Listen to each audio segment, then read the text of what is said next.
Hi everyone, welcome back to my channel నా చిన్ని ప్రపంచం. లాస్ట్ వీడియోలో నేను మా తిరుపతి టూర్ చూపించాను కదండి. ఈ వీడియో వచ్చేసి కాణిపాకం అండ్ అర్ధగిరి వెళ్ళాము. కాణిపాకం తిరుపతి నుంచి 68 కిలోమీటర్స్ ఉంటుంది. సో మేము ఒక వెహికల్ మాట్లాడుకొని వెళ్ళాము. కాణిపాకం దర్శనం మార్నింగ్ 8 లోపు అయిపోయిందండి. 8 to 9 మధ్యలో అయింది. దర్శనం అయితే చాలా బాగా జరిగింది.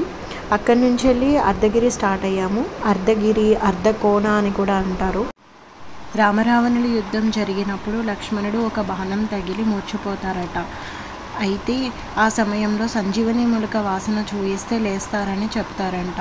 అప్పుడు వీరాంజనేయ స్వామి సంజీవని మూలికను తేవడానికి బయలుదేరుతారు. సంజీవని పర్వతం అయితే చేరుకున్నారు, కానీ సంజీవని మూలిక ఎలా ఉంటుందో తెలియక ఆ పర్వతం మొత్తాన్ని తీసుకొని బయలుదేరుతారు. అలా వస్తుండగా కొంచెం భాగం విరిగి నీళ్ళ మీద పడుతుంది. అలా పడిన ఆ ప్రాంతమే అర్ధగిరి, అర్ధకొండగా ప్రసిద్ధిగాంచింది. ఇక్కడ ఒక కొలను కూడా ఉంటుంది.